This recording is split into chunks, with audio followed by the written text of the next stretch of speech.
Hello, അപ്പോൾ ഇന്ന് നമ്മൾ ചക്ക ഫ്രൈ ചെയ്യുന്ന വീഡിയോ ആണ്.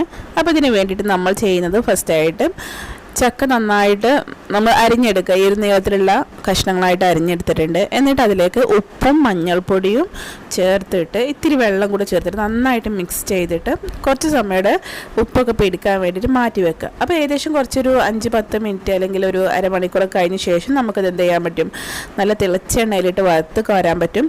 അപ്പോൾ ഇതാ നമ്മൾ കുറേ സാധനങ്ങളൊക്കെ കൂടെ സെറ്റാക്കി വെച്ചിട്ടുണ്ട്.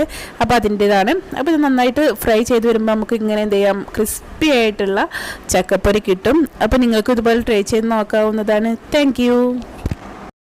ഹലോ, അപ്പോൾ ഇന്ന് നമ്മൾ ചക്ക ഫ്രൈ ചെയ്യുന്ന വീഡിയോ ആണ്. അപ്പോൾ ഇതിന് വേണ്ടിയിട്ട് നമ്മൾ ചെയ്യുന്നത് ഫസ്റ്റായിട്ട് ചക്ക നന്നായിട്ട് നമ്മൾ അരിഞ്ഞെടുക്കുക. ഈ ഒരു നീളത്തിലുള്ള കഷ്ണങ്ങളായിട്ട് അരിഞ്ഞെടുത്തിട്ടുണ്ട്. എന്നിട്ട് അതിലേക്ക് ഉപ്പും മഞ്ഞൾപ്പൊടിയും ചേർത്തിട്ട് ഇത്തിരി വെള്ളം കൂടെ ചേർത്തിട്ട് നന്നായിട്ട് മിക്സ് ചെയ്തിട്ട് കുറച്ച് സമയം